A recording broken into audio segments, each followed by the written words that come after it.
अतुल बेंगलोर का एक सीधा साधा सॉफ्टवेयर इंजीनियर, एक ऐसा व्यक्ति जो अपने काम में निपुण था और अपने परिवार से बेहद प्यार करता था। सपने देखने वाला, एम्बिशंस रखने वाला, एक परिवार वाला। उसकी आंखों में बड़े सपने थे और दिल में अपने परिवार के लिए ढेर सारा प्यार। सिस्टम पे भरोसा था, कानून पे भरोसा था। उसे विश्वास था कि मेहनत और ईमानदारी से सब कुछ हासिल किया जा सकता है, लेकिन वो गलत था। आज हम उसकी कहानी बताएंगे, एक ऐसी कहानी जो आपको सोचने पर मजबूर कर देगी कि क्या सच में न्याय सबके लिए समान है। कैसे जिस सिस्टम को उसे प्रोटेक्ट करना था, उसी ने उसे कुचल दिया। एक ऐसा सिस्टम जो न्याय का प्रतीक माना जाता है, उसने अतुल की जिंदगी को बर्बाद कर दिया।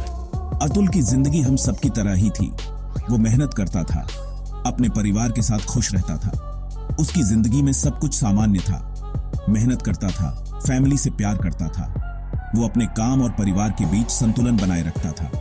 लेकिन लगता है किस्मत को कुछ और ही मंजूर था। एक दिन उसकी जिंदगी में एक ऐसा मोड़ आया जिसने सब कुछ बदल दिया। झूठे इल्जाम लगाए गए, उसे इंडियन लीगल सिस्टम के अंधेरे कुएं में धकेल दिया गया। वो एक ऐसा समय था जब अतुल को अपने ही देश के कानून पर से विश्वास उठ गया। फिर जो हुआ वो एक बुरा सपना था। हर दिन एक नई चुनौती, हर रात एक नई चिंता। अतुल की जिंदगी एक बुरे सपने में तब्दील हो गई थी। कोर्ट डेट्स का एक अंतहीन सिलसिला। हर तारीख उसकी हिम्मत, उसकी जिंदगी को खोखला कर रही थी। हर तारीख एक नई उम्मीद और एक नई निराशा लेकर आती थी। मांगे आउटरेजस थे, इनह्यूमेन थे। हर कागजात में एक नई मांग, एक नई यातना। ये इंसाफ नहीं, ये टॉर्चर था। अतुल को हर कदम पर ऐसा महसूस होता था कि वो एक ऐसी लड़ाई लड़ रहा है जिसे वो कभी जीत नहीं सकता। ये एक आदमी की जिंदगी को सिस्टमैटिकली बर्बाद करने की कहानी है। एक ऐसी कहानी जो हमें सोचने पर मजबूर करती है कि क्या सच में न्याय सबके लिए समान है।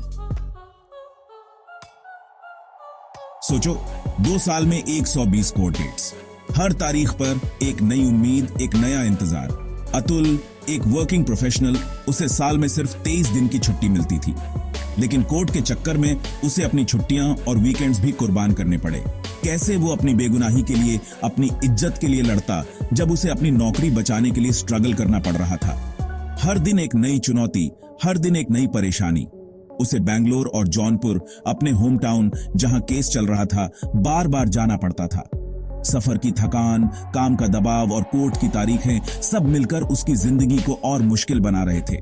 पैसों का बोझ, इमोशनल टॉल, ये सब अनबेरेबल था। हर बार कोर्ट जाने का खर्चा, वकीलों की फीस और रोजमर्रा के खर्चे सब मिलकर उसकी आर्थिक स्थिति को और खराब कर रहे थे। सिस्टम क्लियरली उसे फेल कर रहा था। न्याय की उम्मीद में वो हर बार कोर्ट जाता, लेकिन हर बार उसे निराशा ही हाथ लगती। उसके बेसिक राइट्स का, फेयर ट्रायल के हक का, जीने के हक का कोई ख्याल ही नहीं था। हर तारीख पर एक नई उम्मीद टूटती, एक नया सपना बिखरता। ये इंसाफ नहीं, ये हरासमेंट था लीगल प्रोसीडिंग्स के नाम पे। अतुल की कहानी सिर्फ उसकी नहीं, बल्कि उन हजारों लोगों की है जो न्याय की उम्मीद में सिस्टम से लड़ रहे हैं। करप्शन की बातें होने लगी, रिश्वत के आरोप, वकीलों द्वारा जानबूझकर केस को लटकाने के आरोप, क्रूशल दिनों में जजों का मिस्टीरियसली गायब होने के आरोप। कानून के रखवाले ही लगता है कानून तोड़ने लगे थे। क्या यही इंडिया में जस्टिस की कीमत है? क्या न्याय की तराजू सिर्फ पावर और पैसों वालों की तरफ झुकी है? Law and justice ministry, prime minister सब चुप रहे। इस इनजस्टिस के लिए कौन जिम्मेदार था? क्या कोई उस आदमी की साइलेंट क्राइज सुन रहा था जो एक टूटे हुए सिस्टम के नीचे दब रहा था? अतुल पे जो इल्जाम लगे वो शॉकिंग थे। कहा गया कि वो अननेचुरल रिलेशनशिप्स में इन्वॉल्व्ड था। आरोप हेनुस थे, उसकी रेप्यूटेशन, उसकी लाइफ बर्बाद करने के लिए बनाए गए। लेकिन सबूत कहां थे? कोई सबूत नहीं था, सिर्फ बेसलेस एक्यूजेशंस, मेलिस और ग्रीड से भरे। लीगल सिस्टम लगता है हरासमेंट और एक्सटॉर्शन का टूल बन गया था। अतुल उन झूठ के जाल में फंस गया था जो उसे एक्सप्लॉइट करना चाहते थे, उसे तोड़ना चाहते थे। सेक्शन 5, इंसाफ के लिए करोड़ों। आजादी की कीमत। न्याय का यह सफर जो कभी उम्मीदों से भरा था, अब एक नाइटमेयर बन चुका है। एक ऐसा नाइटमेयर जिसमें हर कदम पर पैसे की मांग है और इंसानियत की कोई कदर नहीं। मांगे एग्जॉर्बिटेंट थी, इनह्यूमन थी, वकीलों की फीसें आसमान छू रही थीं और हर हियरिंग के साथ ये बोझ बढ़ता ही जा रहा था।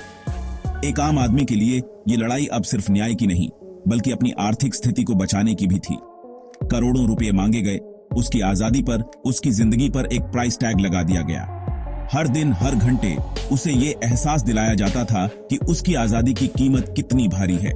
ये सिर्फ पैसे की बात नहीं थी, ये उसकी आत्मा को कुचलने की साजिश थी। उन्होंने उसके बच्चे को भी इस्तेमाल किया, अपने क्रूअल गेम में एक मोहरा बनाकर, ब्लैकमेल का एक टूल बनाकर। एक पिता के लिए अपने बच्चे को इस तरह की स्थिति में देखना सबसे बड़ा दर्द था। यह सिर्फ एक कानूनी लड़ाई नहीं थी, ये एक इमोशनल टॉर्चर था। कैसे एक आदमी जो पहले से ही लीगल फीस में डूब रहा था, इन डिमांड्स को पूरा कर सकता था? उसकी फाइनेंशियल स्थिति दिन ब दिन खराब होती जा रही थी। हर नया डिमांड उसे और गहरे अंधेरे में धकेल रहा था। फास्ट ट्रैक कोर्ट्स जो जस्टिस जल्दी देने के लिए बने थे, लगता है उसकी डाउनफॉल को और तेज कर रहे थे। इन कोर्ट्स में हर हियरिंग एक नई उम्मीद लेकर आती थी, लेकिन हर बार डिसअपॉइंटमेंट ही हाथ लगती थी।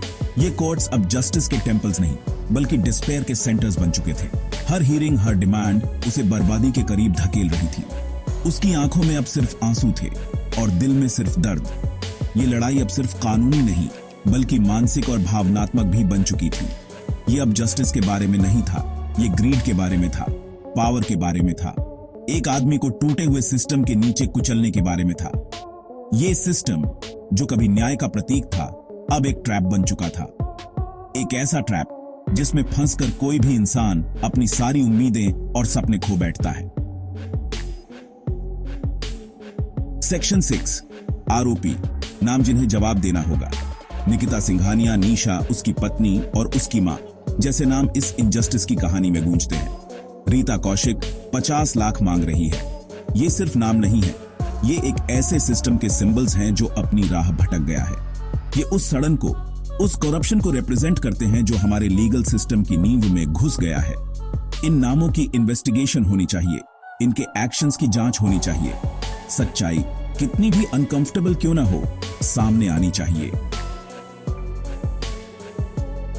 सेक्शन 7 बिखरा हुआ सिस्टम। अब रास्ता क्या है? अतुल की कहानी कोई अलग घटना नहीं है, ये एक बड़ी बीमारी का सिम्टम है, एक डीप रूटेड मैलेज है जो हमारे लीगल और जुडिशियल सिस्टम को जकड़े हुए है। हमें खुद से पूछना होगा, और कितने अतुल होंगे और कितनी जिंदगियां बर्बाद होंगी, तब हम चेंज की डिमांड करेंगे। ये इंट्रोस्पेक्शन का, रिफॉर्म का समय है। हमें अपने सिस्टम को फिर से बनाना होगा, ब्रिक बाय ब्रिक, ताकि ये जस्टिस दे, दर्द नहीं, बेगुनाहों की रक्षा करे, उन्हें सजा नहीं। सेक्शन 8 अतुल के लिए न्याय कार्रवाई की अपील। आज हम अतुल के लिए जस्टिस की डिमांड करते हैं। हम उन लोगों से अकाउंटेबिलिटी की मांग करते हैं जिन्होंने सिस्टम का गलत इस्तेमाल किया, जिन्होंने अपने पावर का दुरुपयोग किया। उसकी कहानी शेयर करो, अपनी आवाज उठाओ। हम बेजुबानों की आवाज बने, बेसहारों का सहारा बने। ये सिर्फ अतुल की बात नहीं है, ये हम सब की बात है, क्योंकि जब सिस्टम एक को फेल करता है तो ये हम सबको फेल करता है। सेक्शन 9 क्या टेक्नोलॉजी हमारे टूटे हुए सिस्टम को ठीक कर सकती है? टेक्नोलॉजी के इस दौर में क्या हम आर्टिफिशियल इंटेलिजेंस, मशीन लर्निंग की पावर का इस्तेमाल करके अपने लीगल सिस्टम में ट्रांसपेरेंसी और एफिशिएंसी ला सकते हैं? क्या हम एक ऐसा सिस्टम बना सकते हैं जिसमें ह्यूमन एरर, मैनिपुलेशन कम हो? ये सवाल एक्सपर्ट्स के लिए है, इनोवेटर्स के लिए है। हमें हर रास्ता, हर पॉसिबिलिटी एक्सप्लोर करनी चाहिए ताकि किसी और को अतुल जैसा दर्द न सहना पड़े।